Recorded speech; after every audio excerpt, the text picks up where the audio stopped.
Welcome to Trade Ideas. I'm Jake Merle, sitting down with Andrew Freedman, Communications Sector Head at Hedge. Andrew, it's great to have you on the show. Great to be here. So today we're going to be talking about Netflix. Oh, yeah. The company just reported the largest paid subscriber miss in company's history as a streaming service. Yep. I believe they were expecting 5 million or so subscribers. They only got 2.7. What's going on, Andrew? Should investors be worried? Yeah, look, what we've been saying for the good part of this entire year is that growth is going to slow across the board. We've been tracking data that tracks the number of subscriber additions for Netflix for a long period of time now, and the growth rate has just continued to slow. And should investors be concerned? Yeah, I think this is the beginning of the end for the Netflix growth story. Now, could they have a couple more good quarters in them? Sure. But I think as we look at increased competition and go into 2020 and beyond, investors that are running, 5 million net new US sub ad models and 30 million international sub ad models with 25 ARPU, they're really going to have to start, stress testing their assumptions, and that, doesn't support the out year valuation whatsoever. So I know there are a lot of different moving parts to this bear case. Why specifically do you think Netflix is a good short? Look, we could talk about valuation all we want. I think what it comes down to is that growth is going to slow meaningfully, that there's the addressable market that the bulls are, putting this huge multiple on just doesn't exist. They're trying to expand their addressable market, accelerate growth by cutting price in India. We'll see if that actually works, but I don't think they're going to be able to make any money. When we look at the U.S. market in particular, they're 65% penetrated. We've done primary research that suggests that there's just not enough new subscribers left for them to go after. And in that scenario where maybe they do flatline at 60 to 65 million U.S. subs a year, that would be really bad for the financial model and for the stock. In that scenario, it's really hard to model how they ever get to free cash flow break even. And remind you, this is a company that cannot fund itself, that burns anywhere from 3 to 4 billion in cash years, completely relying on the capital markets. And so I'm sitting here looking at the longer term model, looking at my growth estimates and where consensus is, and I'm like, man, if they just miss by a little, there's so much downside here. At the same time, we're at peak leverage, peak growth, and investor sentiment, just having conversations with investors, had a lot of them over the last 3 months. It's a completely consensus long. Short interest is at an all-time low, sell side sentiment is at an all-time high. So as far as I see it, it's a really great setup on the short side. So I think that this is just the first of many big misses to come for the company as the whole narrative shifts. So the company has slowing growth and they consistently burn through cash. But what about competition? What does that look like for the company? It's getting worse. People, the bears, those who have been short the name for years, right, have always talked about competition, whether it's from Prime, Hulu, what have you. And they've lost content on the platform before, right? We've seen the Fox content slowly come off, go onto Hulu. But I think why this time is different than in the past is that those services didn't have 30 million subs like they do today. They were fairly underpenetrated. Also, Netflix was underpenetrated too. They had 20, 30 million subs as well. And so when you think about modeling out the future growth of the company, they're following an S-curve, right? You have this whole shift from over the top and linear to streaming, and it's following this natural progression that you see both growth stories follow. And in that period, you can have a rising tide that lifts all boats scenario. Reed Hastings has talked about it on the conference calls for years, saying that, look, we're doing well, so is HBO. Everyone's growing. But what we're seeing now is that we're hitting the point of unit saturation in the market. Everybody has Netflix, and the folks that don't have Netflix are probably not going to subscribe if they haven't subscribed to this point, especially in the US. And with increased competition, that's when you actually start to see the negative effects start to impact Netflix's model. So when we look at Disney launching their competing streaming service on November 12th, all those very popular movie titles coming off the Netflix service going on to Disney, that is the first time we're seeing big box office type stuff being transferred and launched on a competing service. At the same time, we got news this last quarter that Friends is leaving, The Office is leaving, albeit over the next couple of years. But still, it's content is what matters, right? Real Vision, Hedge, we create content, right? Hopefully, I'm not sitting here and boring everybody that's listening to this right now. Not at all, Andrew. Yeah, but but that's the point, right? We're all here because we're trying to create great content. So if all of a sudden you're losing that content that everybody loves, and then they're raising price aggressively, then the relative value just goes away, and then people start to question, well, why am I paying $15 a month for this? Why am I paying $17 a month for this? If Disney is only charging me $7 a month. So as you face unit saturation, that part of the growth curve, Netflix has 90% of market share. That's not surprising. They are the first ones to be in this space. And it's kind of just math, right? You throw more entrants into the market with great content, their share on a unit basis declines, and so does their share of viewership. And then all of a sudden, a model that was used to be driven by sub ads now has to be driven by price, which becomes challenged. At the same time, they have massive content obligations that are fixed, right? So this isn't the Netflix of 2011, 2012 when Reed made the big pivot to streaming, right? This is, I say this all the time, right? But it's like they were a Ferrari going down the highway and they were able to just weave in between cars. Now with all the content obligations that they have that are largely fixed and committed to in advance, it's like more like a Mack truck. So it's not surprising for me to hear Reed and the management team saying, look, we're doubling down on our strategy, because the alternative is really just not feasible, at least in the very short term. Maybe over a multi-year period, but we're all dead in the long run, and Netflix could be $100 stock. Like, that's completely realistic. Over what time horizon do you expect that? Look, so you asked about competition, right? It's a great question. There are surveys that suggest that 28-30% of Netflix subscribers would cancel their service if they lost The Office, Friends, and Disney. Now, those surveys tend to be overinflated, but even if you have 10-15% incremental churn and they lose 6 to 10 million subscribers, and I'm talking about in the US, not even the international side, forget it. Like, you're talking down sub growth for a stock that has no cash flow. Those growth investors are going to hit the doors all at once. So it could get really ugly really fast. It depends. I'm not going to pull the fire alarm and say it's going to be $100 stock tomorrow. But if the setup exists where they did put out these kind of aggressive sub targets for the back half of the year, if they do not hit them or they miss them like they did like this last quarter, and they have to take down guidance for the year, at the same time they have to raise capital, and you have a ton of competing streaming services launching, like, you can't own the stock. You just can't. So I think there's a lot of people that are hoping that this was just a blip, but I think it's really a shot across the bow. So Andrew, you're painting a pretty bearish picture here, but what could Netflix do to salvage the situation? Yeah, that's been the pushback. A lot of the pushback I've gotten is that I trust management. Reed's a genius. I've heard that narrative a lot. I'm not sitting here and saying that's a bad management team, but at the end of the day, like, it doesn't matter who you are. Reed, he's going to have a hard time coming up with the limitations of his addressable market, right? So what could they do? They could launch an ad-supported service, right? And when we think about our process and how we think about a short thesis, you lay out the risks, right? And you always ask yourself, you're always very paranoid, especially as a short seller, where could I be wrong? And if they do launch an ad-sponsored tier, I think that would unlock a lot of incremental subscriber growth, just because they could charge $5.99 a month, make up the rest on ads. The implications for the rest of legacy media, I think, would be really devastating, because you have to think about what the lifeblood is that's funding all their competing content, which is a lot of its ad dollars. It's 100% margin stuff. So as they kind of suck that away by launching an ad service, right, it impairs their competitors' ability to create content and launch streaming services. So it keeps the whole Netflix bull case, the whole content flywheel going at a very, very fast rate. So I've always thought that if they launched an ad-sponsored tier, that would be, help fund their growth, tap into an incremental subscriber they could do without being cannibalizing existing. And then it would also help them on the international side as well to really crack markets like India, which don't have, a consumer base that's used to paying for premium video subscriptions. That's used to services like Hotstar that Disney owns, that is all ad-supported. So I think that's one thing.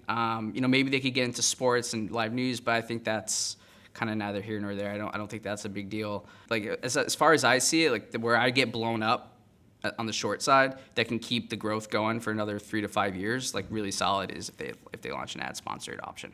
And would you have a stop loss on the upside just in case any of these things do play out? So part of the process, right, and I mentioned like not getting blown up, is how can I track my thesis in close to real time? So we build out longer term adoption models. We have the S curve.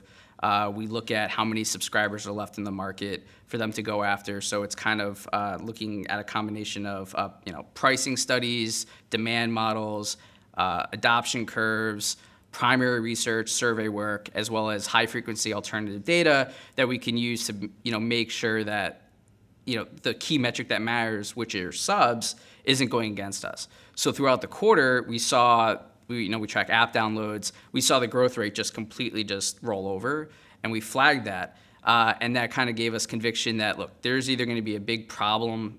They're either going to miss the quarter or they're going to miss the guide. Like something bad's going to happen, like sometime like very soon. And it ended up playing out. So when I think about stop loss, I don't really think about that in terms of valuation. I just think about it in terms of where the trend and the fundamentals are going. If the data that we're tracking suggests that, look, India, they're cutting price in India, right? I'm going to look at India app downloads. They're launching a mobile-only service. If that starts to accelerate or hockey stick above and beyond what I'm currently expecting, I may cover the short because they're going to crush the number. But that's. So far, the data is not doing that, so I'm okay. And I also don't think management did themselves any favors by setting expectations so high for the back half of the year. So even if they do hit the number, it's questionable whether the stock even performs well to begin with.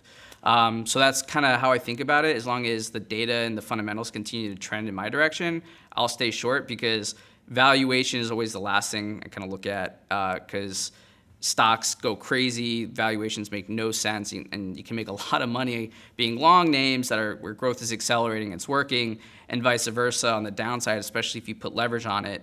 There is almost no bottom for a company that's burning through $3 billion a year in cash and is reliant on capital markets, even if you are Netflix. So that's kind of how I think about it. But we'll see what happens. Everything has a price. So Andrew, I'd like to back up a bit and hit on a point you mentioned earlier, and that's competition, specifically Disney+. Mm-hmm. That's coming online in a few months, and I'm just curious, people are calling it content wars. Yeah. How important is original content, and are you bullish on Disney? Yeah, we're wildly, as bearish as we are on Netflix, we're equally as bullish on Disney, and we think that the Disney+ launch, along with Hulu and ESPN Plus altogether, starts to look a lot like a Netflix killer, right? And it's not that any one standalone service is going to take them out. When I say take them out, I mean Netflix.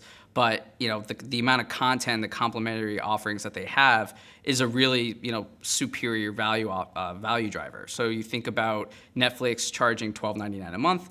You put Hulu, ESPN, and Disney Plus together, and you can get to a price point, maybe if it's bundled, almost the equivalent of that of Netflix, maybe a couple dollars more. And you're really catering to all people in the household, people that love sports. You get the Disney movies as well as the adult entertainment on Hulu. So we're really bullish on the launch there. We think that in year one they could probably get at least 20 million subs in the U.S. Haven't seen anyone else kind of talk about how many subs they can get, but we think that they can get to 20 million plus. Throw on the international launch as well, probably get to a number closer to 30 million when we get to call it December of 2020. And what do you want to pay for that?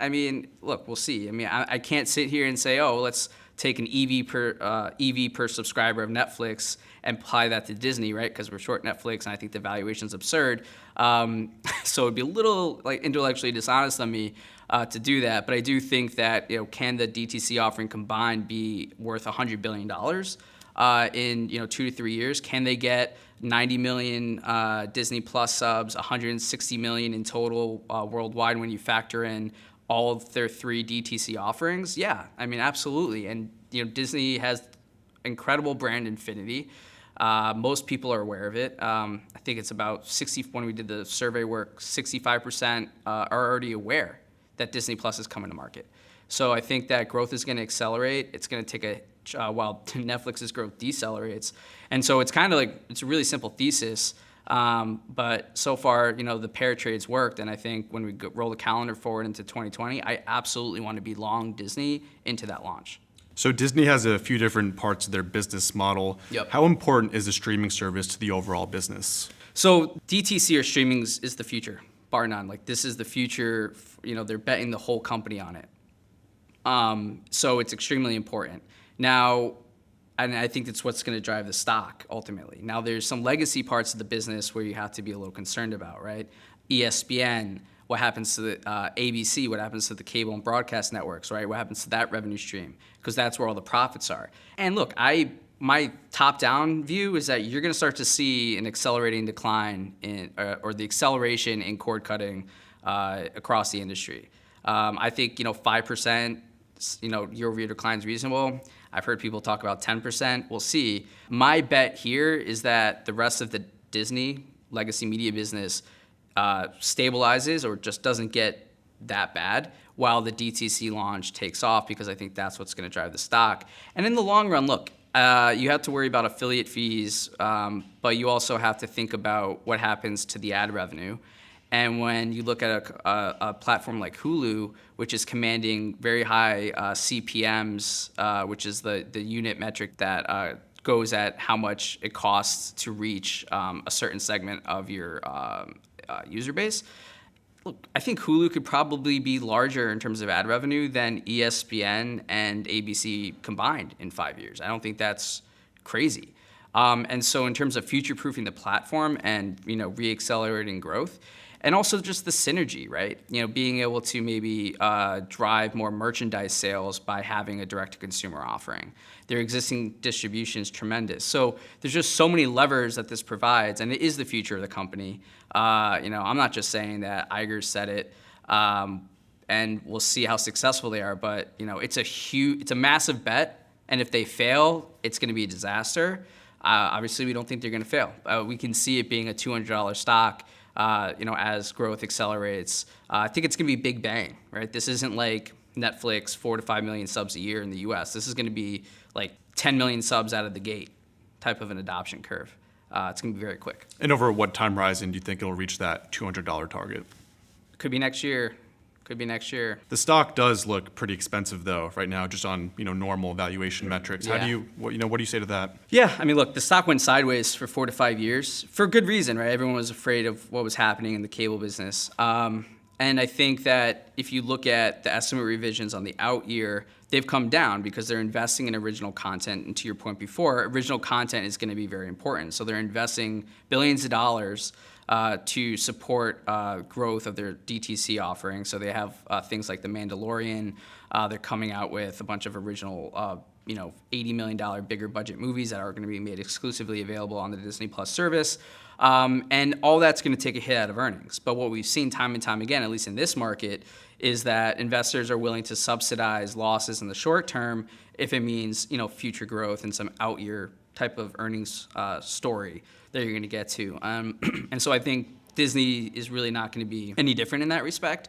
And so that's kind of how we're thinking about it is I'm not too worried about earnings in the very near term. As long as they're putting up incredible sub growth, I'm okay with that. So what about the theme parks and the hotels aspects of the business? Because I know that's at peak margins right now. Yeah. And it's a very cyclical business. Does that worry you at all? Oh, totally. I mean, yeah, remember how I said before, you're always paranoid in this business, especially when you're, I think at hedge, we tend to be a little bit louder than most, but when you're trying to make big calls that you have conviction in, you got to kind of swing for the fences when you can and when the data supports it. And yeah, I am worried because if we do go into a recession or go into some downturn, it's going to be negative. When we look at the data, it's actually not surprising but interesting. The highest correlation to the theme parks business is the housing market, right? And so when I think about where we are in the housing cycle, we're not as late cycle in the housing market as we are in the broader market. And the other thing too is things can go on for a pretty long time, right? And my duration on the 200 target is over the next 12 months. So as long as the parks business doesn't, as long as the consumer doesn't roll over, I feel like or like roll over in a big way. I feel like I have some cover with the DTC business launching. The housing market, the data continues to look pretty decent, especially on the pricing side, which has the highest correlation. They just launched Star Wars Galaxy's Edge. They're having a big CAPEX shift from the international side to the domestic side, which I think is going to drive pricing. We've already seen it drive really positive attendance growth.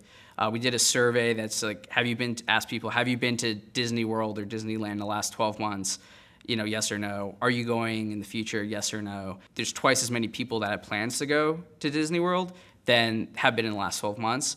And people tend to book those things well in ahead. So, I feel pretty good in the next 12 months. Yes, you always have to be concerned with cyclicals and how everything trends. But we'll continue to watch the data.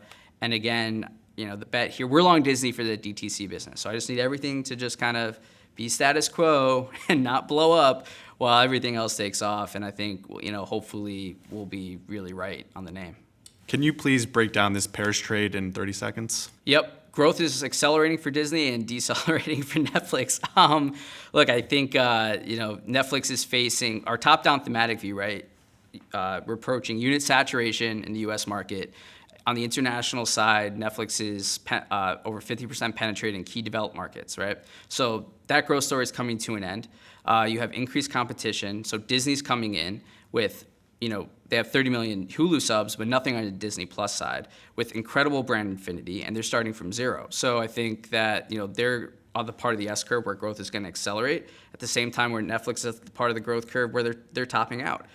So it's really a story of winners and losers in a consolidating and increasingly saturated market for streaming services. So that's kind of how I'm thinking about trying to keep it simple, but also, we were talking about this earlier, trying to really go deep in the data and really parsing the end market to support the view, other than just talking randomly and just, I feel this, I think about this. No, it's like, look at the data, look how penetrated they are, and and how do I think that flows through the model? And that's how we're thinking about it. Andrew, we'll see how it plays out in months to come. Thanks so much for joining us. Yeah, no problem. So Andrew is bearish on Netflix and bullish on Disney. Specifically, he likes shorting Netflix at current levels with a target price of $100. He also likes buying Disney at current levels and has a target price of $200 over the next year. That was Andrew Freedman of Hedge, and for Real Vision, I'm Jake Merle.